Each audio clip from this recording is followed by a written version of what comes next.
Pero mas nagulat sila nang makitang may isa pang malaking halimaw na tin-alien ang katawan ng Kraken. Isa pala itong sea serpent na umatungal din. Nagbuga ng tinta ang malaking Kraken pero bumabawi naman ang sea serpent. At para daw nasa isang kaiju movie si Makoda dahil sa nakikita. O Anime Recaps Tagalog, mapapawaw ka sa sarap. Nax. Habang naglalakad ay sinabi ni Makoda na gusto sanang magbakasyon kahit panandalian lang. Kaya nag-alala ang mga familiars niya na inakalang iiwan sila at mawawalan na sila ng pagkain. Pero ipinaliwanag ng bida na medyo napagod siyang magluto palagi at gustong mag-barbecue ng simple lang dahil masarap din ito. Dahil sa narinig ay gusto ni Fel na kumain ng barbecue. Nagpunta siya sa mga blacksmith para magpagawa ng barbecue grill pero galit ang mga ito na pinagtabuyan siya dahil mga armas lang ang alam nilang gawin. Naikwento niya ang nangyari kay Yugo nang kunin niya ang sahod at sinabi ng matanda na bigyan niya muna ng masarap na alak ang mga dwarf blacksmith at siguradong gagawan siya ng grill. Kaya nang matapos niyang ibigay ang pagkain ng mga alaga ay nag-online shopping siya para bumili ng alak. At whiskey ang napili niyang bilhin para pangbayad sa mga blacksmith. Na-curious si Soy na nagtanong pero sinabi ng bida na bawal ito sa batang slime. Nagpunta siya ng isang blacksmith na may inaayos na espada. Akala ng duwende kung armas ang ipapagawa ng bida. Pero nang ipakita niya ang blueprint ng grill ay hindi ito gusto ng dwarf at pinapaalis na si Makoda. Swerte daw niya dahil nakatsamba ng mabait na blacksmith. Aalis na sana ang dwarf nang sinabi ni Makoda na may dala itong alak kaya lumingon ng dwarf. Nakita ng dwarf ang alak na binuksan ni Makoda at nanlaki ang mata nito dahil sa masarap na amoy. Kaagad inagaw ng dwarf ang alak at sinipat ang kulay at tinikman, saka din napahanga dahil sa sarap. Dahil dito ay napangiti ng ngiting tagumpay si Makoda saka kunwari kinuha ang whiskey at sinabing rare ang dala niyang alak at bibigyan siya ng 5 bote dagdag ng service fee kapag gagawin ng dwarf ang grill niya. Kunwari nag-isip pa daw ang dwarf saka din tumawad ng 10 bote at kalakip ang bayad sa paggawa ng grill. Na agad namang pinayagan ni Makoda dahil hindi naman siya madamat tulad ng iba na hindi nagla-like ng ating video. Kaya mag-like ka na dahil hindi ka naman madamat at gwapo ka pa. Tagumpay ang bida natin na tulak ng alak sa ibang mundo para sa mga dwarf. Ipinakita ulit ng bida ang plano ng grill at sinabi ng dwarf na magagawa niya ito sa loob ng 3 araw. Bago umalis ang bida ay sinabi ni Alice na huwag kalimutan ni Makoda ang kanyang masarap na alak. Naisip ni Makoda na karamihang tao ay nabibili ng paborito nila. At walang ipinagkaiba ang mga gods na kanyang biglang naalala. Naiinip na pala at naiinis ang mga fake gods nang magtanong siya kung kumusta na ang mga ito at ginawang basurahan ang tenga ni Makoda. Humingi pa rin ng patawad ang bida dahil nakalimutan nito ng ilang beses ang dapat na pagbibigay nito ng offerings sa mga gods na walang pagkain. Sinabi ni Ninrir na miss na nito ang mga sweet na cakes na kapag hindi daw makain ay mamamatay. Sinabi naman ni Hephaestus na alam nitong kapag nagle-level up ng madami si Makoda ay nadadagdagan ang mga produktong nabibili niya online. Sumabat si Vahan na papatawarin si Makoda kapag bigyan siya ng maraming mga alak. Alam nilang kapag maging level 40 si Makoda ay magkakaroon ng bagong option ng mabibili online at gusto nilang liquor store ang piliin niyang next. Ngunit ayaw ni Makoda na mag-level up agad. Sinabi naman ni Kishar na gusto nitong beauty products online ang piliin ni Makoda para sa pangpaganda niya. Nagdemand si Rusolka na gusto ng maraming Japanese food. At handa na ang mga gods na mapag-level up ang bida. Sinabi ni Makoda na ayaw nitong maging level 40 kagad kaya nagreklamo ang mga gods na kinulit ang bida. Ngunit nainis si Makoda na sinabing ibabalik na lang nito ang mga blessings ng mga gods at hindi na siya magbibigay ng offering. Nanlambot si Ninrir na sinabing hindi makakayang mawala ang sweets na bigay ng bida. Saka din biglang naging mabait ang 3 mahilig sa alak na sinabing nabulag sila sa pagkakatakam sa alak na bigay ni Makoda at humingi ng tawad. Pero sinabi pa rin ni Kishar na dahil hindi nakapag-offering palagi si Makoda ay doblehin nito ang halaga ng offering niya lalo na at marami naman siyang nakuhang pera sa dungeon. Pumayag naman si Makoda kaya nagsaya ang mga fake gods at hindi na isasali si Makoda sa Record of Ragnarok. Naunang nag-request ng cake si Ninrir. Ipinakita ng bida ang online store at pumili naman si Ninrir. Pagkatapos ay si Kishar na bumili ng pangpaganda na nirekomenda ni Makoda. Pumili naman si Agni ng beer at Japanese food kay Rusolka. At alak pa rin ang gusto ng 2 lalaki katulad ng ibang nanonood ngayon na ginagawang dextrose ang 2x2. Dahil sa pag-offer ng bida ay napagod din siya dahil gagawin niya ito palagi. Nagluto ng malaking manok ang bida. Nilagyan niya ng frozen pilaf ang loob ng malaking karne at saka din ito tinahi.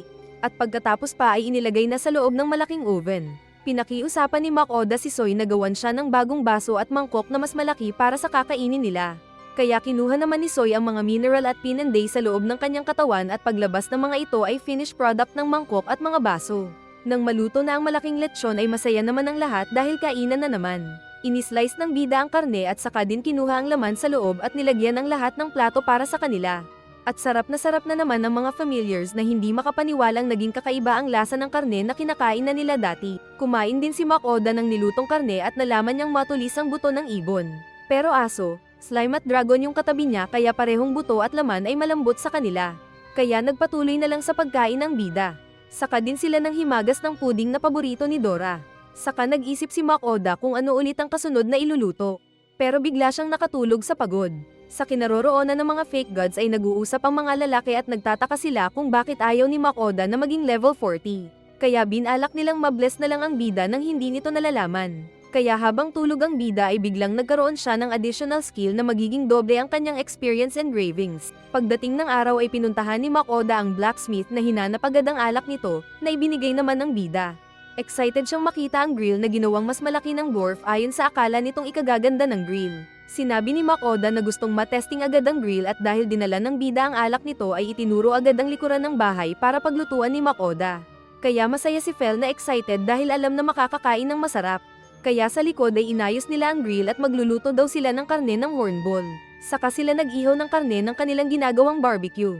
Dumating si Alice na nakiihaw din sa grill ng mga paborito nitong sausage. Saka din sila nag-alok sa isa't isa na kumuha ng kanilang mga iniihaw kung gusto nila. Nang maluto na ang karne ay hinati-hati ito ni Makoda sa maninipis na hati. At saka din ibinigay ang ilan sa mga alaga at kasabay na inilabas ang mga condiments at sauce para sa barbecue. Kaya maraming daldal na naman si Fel habang kumakain na puno ang bunganga. Nagbigay ng sample si Makoda kay Alice at nang matikman ng dwarf ang wasabi ay napasigaw ito dahil sa kickback ng wasabi. Naging balanse daw ang lasa ng soy at sauce dahil dito. Kaya kinain din ng mga matako na familiar ang karne na may wasabi. Tinikman naman ni Makoda ang ginawang sausage ni Alice at naisip niyang napaka-juicy nito tulad ng GF mo noong unang maging kayo.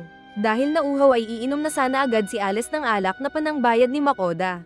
Pero pinigilan siya ng bida at kinuha muna ang alak saka nagtago at kinuha ng mga pangtimpla sa item box nito. Naglagay siya ng yelo sa baso na ginawa ni Soy, naglagay ng alak, saka din nilagyan ng soda at ng lemon na flavor at ibinigay sa dwarf. Tinikman nito ni Alice at hindi makapigil sa pag-inom dahil sa sarap. Sinabi ni Makoda na highball ang timpla ng alak na gustong-gusto ni Alice. Naisip ni Alice na espesyal siguro talaga ang inumin dahil bakit kinailangan pa itong ilagay ng bida sa mithril na baso. At dahil dito ay nalaman ng bida na si Alice pala ang pinakamagaling na panday sa lugar na iyon. Inakala daw kasi ng bida na isang laseng gulang na panday si Alice. Pero mas nagulat siya dahil alam ni Alice na siya ang nang-conquer sa dungeon doon. Nagtanong ang bida kung paano ito nalaman ni Alice at sumagot ang dwarf na si Makoda kasi ang usapan ng mga tao sa bayan. At nakikilala siya dahil sa mga tatlo niyang familiars na malalakas at malalakas ding kumain. Kaya napaisip-isip na lang si Makoda ng malalim. Sinabi ni Makoda sa mga kasama na kailangan na nilang iwan ang bayan na iyon dahil naging masyado na siyang sikat. Ayaw ito ng bida dahil nga isa siyang introvert na tulad mong mas gustong nagkukulong sa kwarto at nag-i-internet. Nagpaalam sina Fel at Dora na maghahunting muna sila sa dungeon dahil last day na nila doon. Samantalang sinabi ni Makoda kay Soy na tulungan siya sa gagawin. Bago umalis ang dalawang class S na nilalang ay may ibinigay na bag si Makoda na lalagyan nila ng kayamanan na makukuha. Sinabihan din sila ng bida na huwag pumatay ng masyadong maraming halimaw. Nang sila na lang ay may ipinagawa si Makoda kay Soy. Isa itong manual na meat grinder na gawa sa mithril. Kung dito sa mundo ay katumbas nito ang meat grinder na gawa sa diamante. Dahil sa natapos ay pinuri ng bida si Soy. Saka din siya gumawa ng ground meat at nilagyan ng flavor nito. Kalaunan ay inilagay nila ito sa isang intestines na hindi sinabi, baka intestine ng goblin, saka din siya gumawa ng sausage. Pagkatapos nagluto sila ng grilled sausage. Tinikman nito ni Makoda at perfect daw ang pagkakaluto na parang ang paborito mong hotdog. Na ikinatakam din ni Soy na binigyan ni Makoda. Saktong bumalik na ang dalawang monsters na nagsabing trinidor daw sila ng dalawa na kumakain ng sila lang. Kaya sinabi ni Makoda na tinikman lang naman. Nagulat siya nang ipakita ng dalawa ng mga nahunting nilang mga halimaw na sangkatutak na naman. Saka pa ipinagyabang ni Dora ang pagpatay nito sa isang malakas na saber-tooth tiger. Tapos naging masaya ang dalawa nang marinig na kakain na sila. Ibinigay ni Makoda ang maraming mga sausage para sa kanila at sarap pa rin ang mga ito na kain ng kain pero hindi naman tumataba. Muling kumain ng isa pang sausage si Makoda at dahil sa sarap ay hindi niya napigilan na napa-online shop na rin ng beer online. Nagpaalam na si Makoda kina Elrond at Uger. At iyak pa rin ng iyak si Elrond. Ipinakitang umiyak din ito kahapon nang unang magpaalam ang mga bida dahil hindi na nito makikita si Dora at ng mga bida. Sinabi ng psychotic na Elrond na kung may makitang dragon si Makoda ay palaging dalhin ito doon para maproseso nila. Hiniling din itong dalhan din sila ng Leviathan. Nagtanong si Makoda kay Fel kung kaya nila ito. At sinabi ng aso na nakapatay na siya ng Leviathan noon kaya kung may makita ulit ay papatayin para kay Elrond. Kaya naman masayang masaya si Elrond na umasa na agad at naging high ang loko. At nang ayos na ay nagpaalam na sila sa dalawa. Saka sila nagpatuloy sa paglalakbay at pagluluto ng masarap na pagkain sa daan. Pagdating nila sa isang gate ay natatakot ang mga bantay sa gate dahil sa mga alaga ng bida. Pero nang makita nila ang rank card ni Makoda na Class A Adventurer ay agad siyang pinapasok ng walang tanong-tanong. Mas maliit ang bayan na iyon kaysa sa Dolan pero produktibo pa rin ito. Nakilala nila si Goren na mataas ang rangko sa guild ng bayan na iyon. At kilala na rin nito ang bida. Agad silang nag-usap patungkol sa highest rank mission na pwede nilang tapusin. Ang una ay pagsupil sa mga carnivorous na mga halaman. At ang pangalawa ay pagpatay sa isang halimaw sa isang mining site.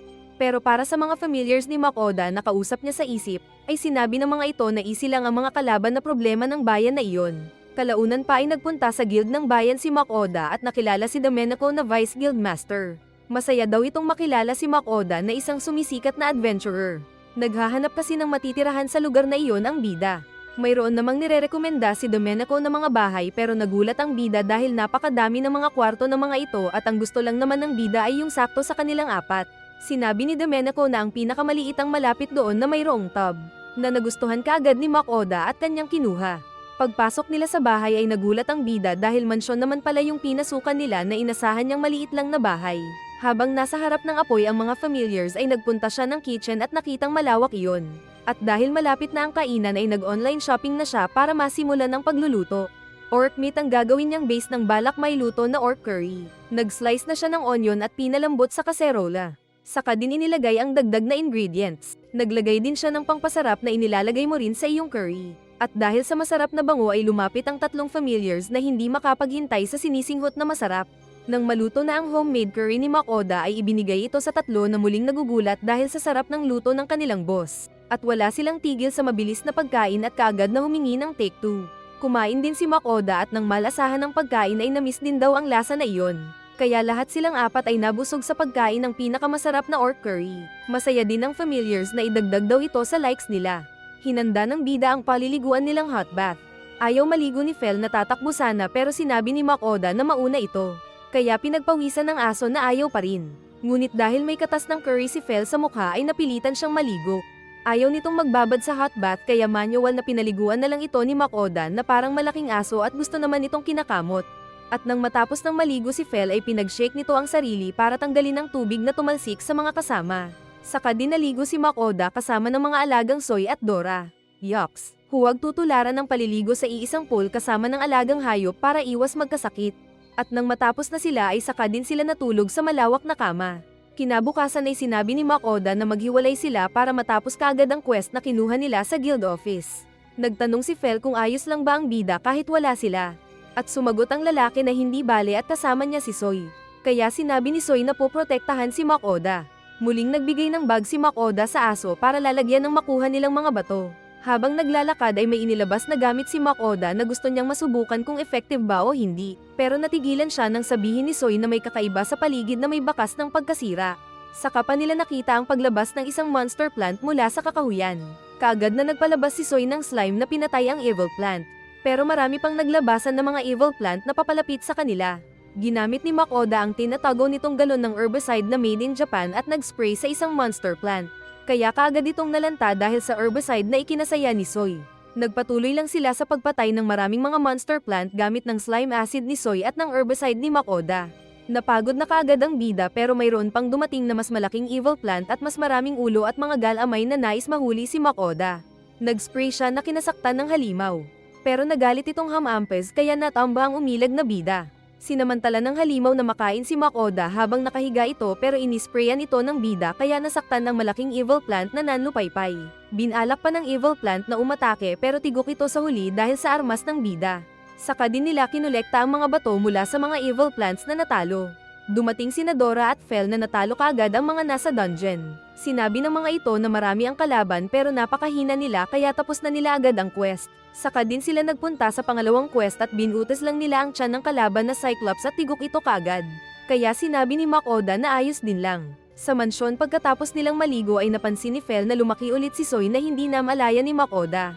Pero nang tignan nito ang stats ni Soy ay mas lumakas ang stats nito. Nalaman ng mga bida na nagkaroon ng dagdag skill si Soy para maging higanti kung nais. Tinignan din ni Makoda ang stats ni Fel pero walang gaanong pagbabago dahil mahina ang mga naging kalaban nito. Nakita din ng bida na tumaas ang stats ng tulog ng Dora. Ni-review naman ng bida ang stats nito na biglang tumaas. At nakita ni Makoda ang bagong skill na double experience gain na wala naman siyang idea kung saan nakuha. Pero napagtanto niyang kagagawa nito ng mga fake gods na gusto agad ang pag-increase ng level niya. Kalaunan pa ay nagpunta sila ng open field para malaman nila kung gaano kalaki ang kaya ni Soy. Kaya pinalaki nga ni Soy ang sarili at nagulat ang tatlo dahil naging napakalaki ni Soy at naging mababa ang boses nito. Sinabi ni Fel na di pa daw siya nakakita ng ganun kalaki na slime. Naging masaya si Soy na nagpatalon-talon kaya lumindol at natakot si Makoda na pinatigil ang slime at pinabalik sa dating size. Kaya naging maliit naman ulit si Soy.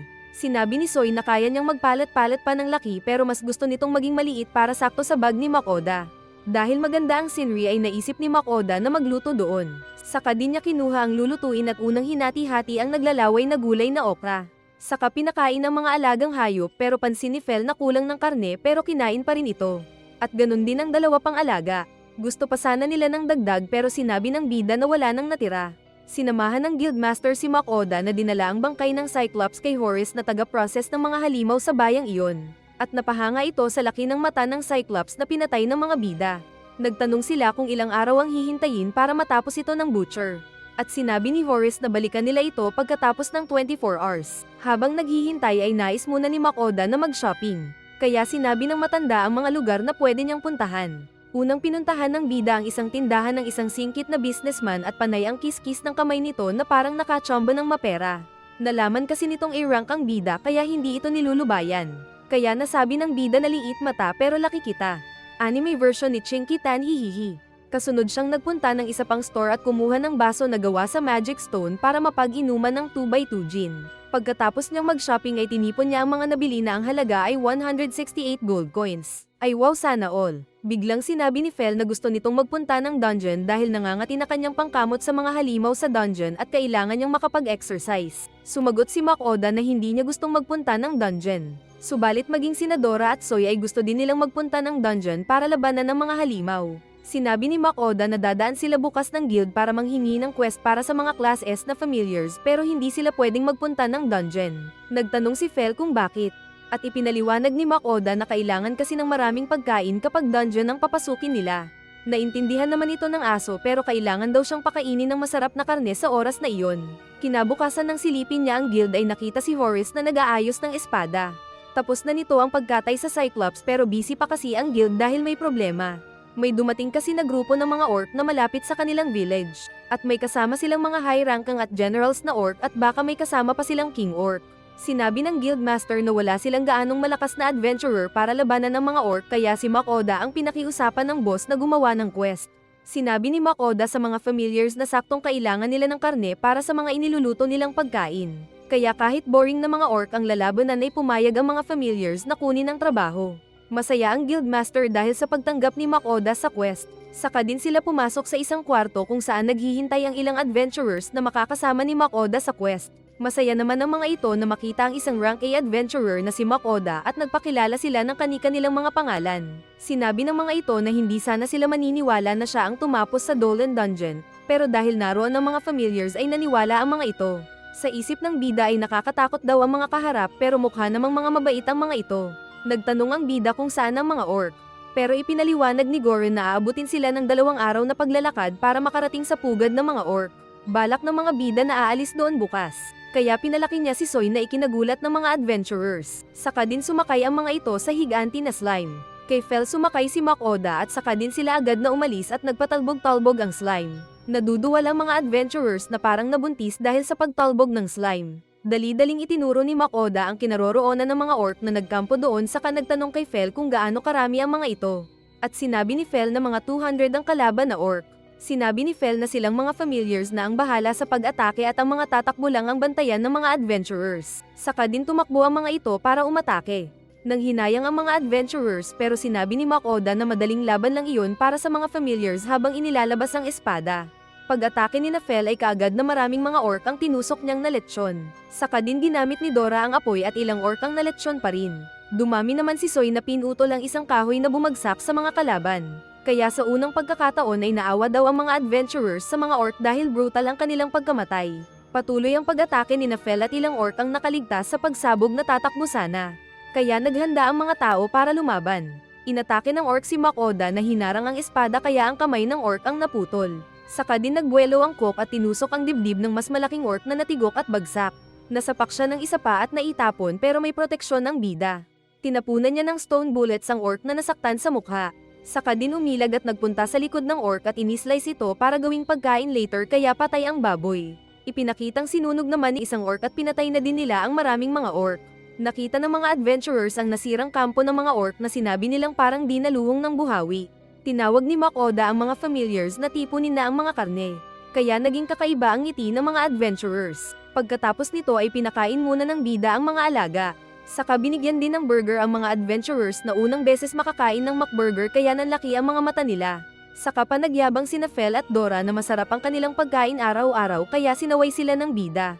Pagbalik nila sa guild ay tambak ang katawan ng mga orc na nakalagay sa mesa. Sinabi ng mga adventurers na wala naman silang gaanong ginawa sa laban.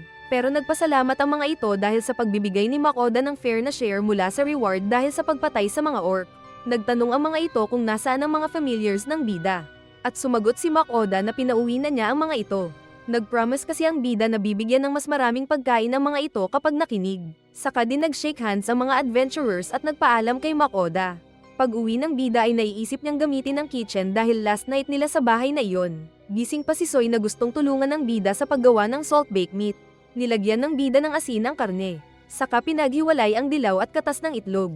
Nilagyan niya ng St. Mary ang egg white saka hinalo hanggang maging creamy. Binalot niya ng asin at egg white mixture ang karne at saka din inilagay sa loob ng oven. Nang naluto na ay kinuha ang karne mula sa oven.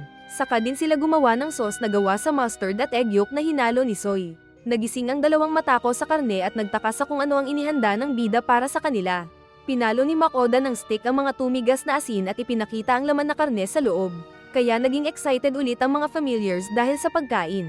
Inislice ni Makoda ang karne at saka din nilagay ang sauce on top at handa na ang salt baked meat. Kaya sarap na naman ang aso na madaldal kahit may laman ng bunganga. Ganon din ang dragon at ni Soy.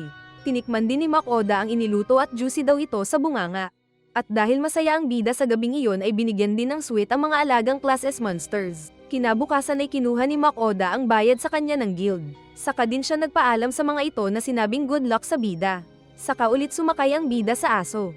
At sa wakas ay nakarating din sila sa dagat na kanilang pinaka-target na pupuntahan. Nang makita ito ng bida ay naalala nito ang mga magagandang karanasan sa seashore. Pero para kay Fel ay panay mga laban ang naalala nito. Pagpasok nila sa bayan ay nagtaka ang bida dahil bakit daw walang mga bentahan ng mga masasarap na seafood at nag-iisang dilis lang ang naka-display. Ipinaliwanag ng isang mangingisda na malas ng bida na dumating sa bayan kung kailan hindi sila makapunta ng dagat dahil sa pag-atake ng isang kraken. Pero masaya ang dalawa sa narinig na kraken. Subalit muli silang naging malungkot. Nagpunta sila ng guild at nakilala ang guildmaster na mukhang pirata na si Marks. Narinig na nito ang tungkol kay Makoda na isang Class A adventurer at may malakas na mga alaga. May mga Class B adventurers na sinubukan ng kausapin ng guildmaster pero umatras ang mga ito dahil takot sa kraken. Pero sinabi ni Fel na gusto nitong makita ang kraken para kainin ito. Kaya masaya naman si Marks dahil may tumutulong sa kanila ngayon na Class A adventurer. Agad na nagtanong si Makoda ng pwede nilang matitirhan na bahay pansamantala. At sinabi ni Marks na siya ang bahala. Nang tignan nila ang Airbnb ay nanlaki ulit ang mata ng bida dahil mas malaki ito kaysa sa naunang mansion na tinuluyan nila kahapon.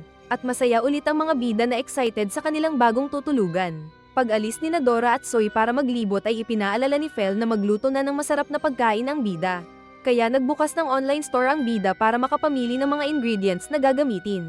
Nang makabili na siya ay muli siyang nagluto ng balak niyang menu. Naghalo-halo siya ng mga ingredients na karne at may kasamang kabute. Nagmekes-mekes si Insan Makoda sa iniluto nitong karne ng Minotaur meat at hayashi rice. Tinawag niya sina Dora at Soy para kumain. At sa loob ay masaya uli ang mga familiar kasama ni Makoda na kumakain ng bagong pagkain na may bagong lasa.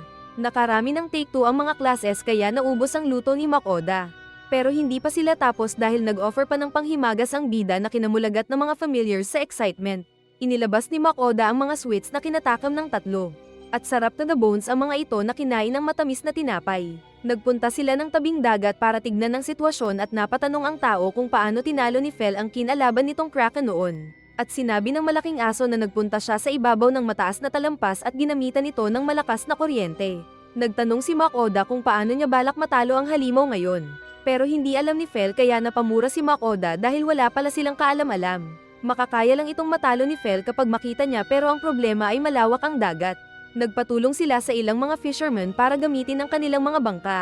Pero lahat ng mga ito ay natatakot na masira ang kanilang mga bangka sa maaaring pag-atake ng Kraken. Habang nag-iisip sila ng paraan ay nakita nila ang naglalaro na Soy at Dora na nag-fishing sa dagat gamit ng stretchable na katawan ng gulaman. Kaya nagka-idea si Makoda at ginawa nilang sasakyan ang naging malaking Soy na lumulutang sa tubig.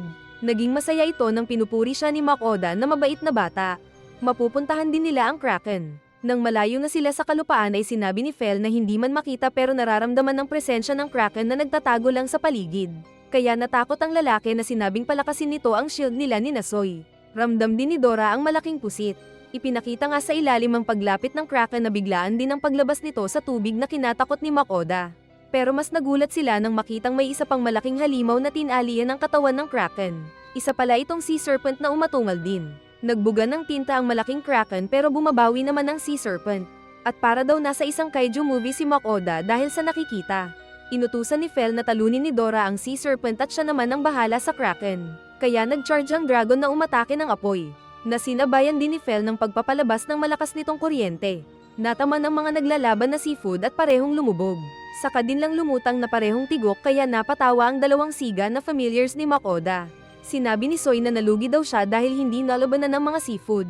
Pero sinabi ni Makoda na kung wala siya ay wala sila doon at hindi nagawa ang misyon. Hinila ni Soy ang mga seafood palapit at habang pinapaghiwalay ito ni Makoda ay may naramdaman si Fel na dumating. Kaya agad niyang sinabi sa mga kasama na bitawan kaagad ang dalawang halimaw. Pagkabitaw nila ng mga seafood ay lumabas si Moby Dick mula sa ilalim at kinagat ang dalawang seafood. Kaya gulat na gulat si Makoda na natakot. Pero sa halip na matakot ay nagalit si Soy na tinusok ng gelatin nitong kamay ang malaking balyena na sapol ang katawan. Kaya dead on the spot din ito na ikinasaya ni Fel at Dora samantalang hindi pa rin makapaniwala si Makoda sa nasaksihan. Hindi alam ni Makoda kung ano ang pinatay ni Soy pero nakita niyang white meat ito kaya kailangan nila itong makuha kahit anong mangyari. Maging ang dalawang klase seafood ay kita din niyang pwedeng makain. Kaya solve na naman sila sa kanilang paghunting. Pagbalik sa guild ay hindi makapaniwala ang guildmaster na pinsan ni Gold Roger dahil sa nagawa ng mga bida sa loob ng isang araw lang. Nahihirapan daw sila sa paghuli ng mga sea monsters pero naging easy lang ito kina Makoda kaya naniniwala na siya sa mga narinig tungkol kay Makoda at mga familiars nito. Sinabi ni Marks na kung wala silang bangka kanina ay dapat humiram ang mga bida sa kanya dahil may bangka naman sila para sa mga adventurers kaya nasayangan ng mga bida. Kalaunan nang makita ng mga tao ang Kraken ay napahanga sila dahil sa laki nito. Sinabi ni Mark sa mga tauhan na bilisan nila at kaagad nakatayin ng seafood para fresh na makain. Na ginawa naman ng mga ito. Napagkasunduan na ng mga bida na dahil malaki naman ang seafood ay ibabahagi nila ang ilang parte sa mga tao kaya nagsaya ang mga ito. Hinati-hati nga nila at kinatay ang katawan at mga parte ng malaking squid at handa na ito para mailuto. Nagpaalam muna si Makoda kay Marks na maghahanda lang sa kababalik. Nag-order pala siya ng ilang mga pampalasa mula sa online Shopee nito at inilagay sa mga malaking drum. Saka din sila sama-sama ng mga tao na nilagyan ng pampalasa at sauce ang Kraken. Sinabi ni Marks na para maluto ito kailangan nila ng maraming kahoy. Pero may plano na pala si Makoda na maluto ang seafood gamit ng kanyang fire magic. Kaso ay sinabi ni Fel na aabutin sila ng umaga sa mahinang apoy na dulot ng power ni Makoda. Kaya ginamit nito ang kanyang fire power at madali lang naluto at naging grilled Kraken ang Kraken, na ipinagsaya ng mga tao. Dumating si Marks na magse-celebrate daw sila sa pagkamatay ng mga halimaw. At may dala itong maraming alak dahil libre inom kasama ng maraming pulutan na Kraken meat. Para sa mga familiars ay naglabas pa ng dagdag pampalasa si Makoda at inilagay sa mga kakainin nila ng kanyang mga alaga. Saka din kain ng mga familiars nang walang tigil. Tinawag din ni Makoda ang mga tao na tikman din ito. Kaya nang matikman ng mga ito ang Kraken meat with sauce ay sarap na sarap silang nag-ingay. Kumain din si Makoda at uminom ng alak at sinabi niyang thanks God it's Friday. Hindi din tumitigil sa pagsakmol sina Fel, Dora at Soy na parang kumakain ng luto ni Itag TV. Saka pa dumating ang maraming mga artek na pinainom pa si Makoda ng alak. Pagsapit ng sunset ay naghanda ang mga excited na fishermen na lamusong para manghuli ng mga lamang dagat. Walang lasing-lasing sa kanila dahil nagtatrabaho pa rin sila pagkatapos ng kasiyahan. Nasabi ng bida na ang sipag naman ng mga mangingisda doon. At sumagot ang masayang guildmaster na nagpasalamat sa malaking tulong sa kanila ni Makoda. Kinabukasan ay ginising ni Fel si Makoda na hindi nagigising dahil sa pagod kaya sinipa siya ni Fel. May inis sana ang lalaki pero ipinaalala ni Fel na inutusan siya nito kahapon na gisingin siya bukas kahit anong mangyari. Dahil market day pala ng bayan at excited ang may pambili. Masaya ang palengke dahil mayroon na namang mga seafood na binibenta ang mga tao. Pinuntahan nila ang isang nagbebenta ng grilled seafood at nakilala nito ang mga bida. Nagpasalamat ito dahil sa pagtulong na ginawa ni Makoda dahil sa kanila ay puno ulit ang store niya. Kaya naghanda ito ng maraming mga inilutong isda at ibinigay kina Makoda sa halaga ng 3 copper coins.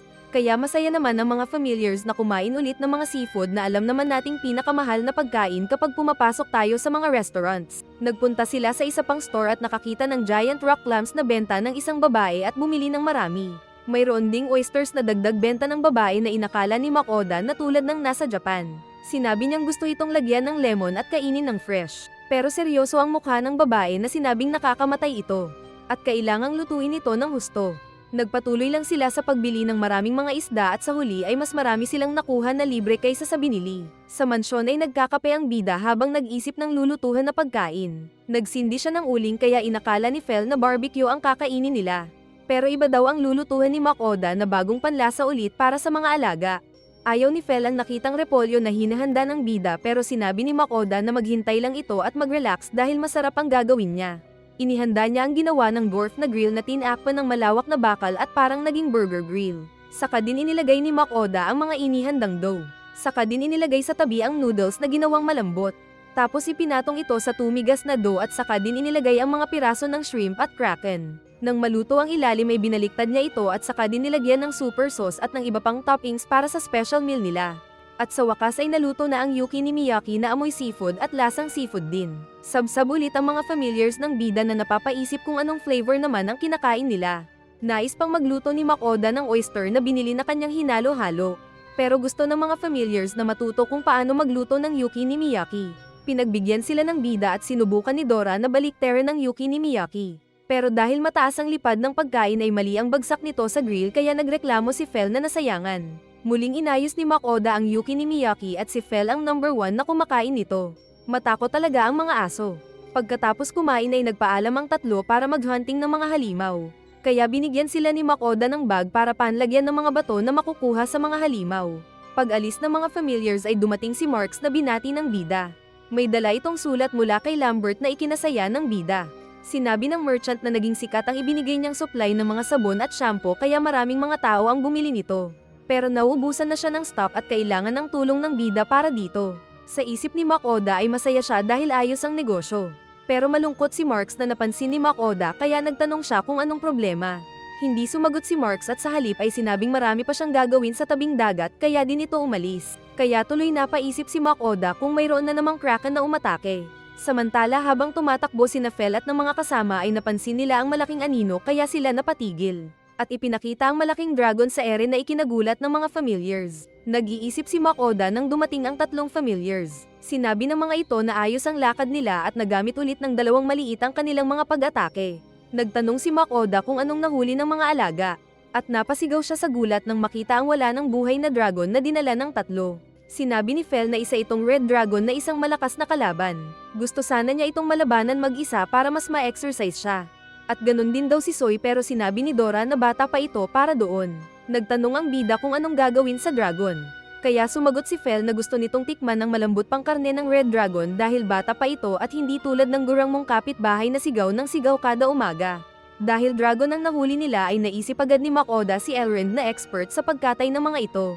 Wala na silang ibang kilala at ayaw din niyang magtampo ito kapag ipinakatay nila sa iba ang nahuli na dragon. Kaya sinabi ni Makoda na bago sila bumalik kina Lambert ay dadaan muna sila ng Dolan para dito.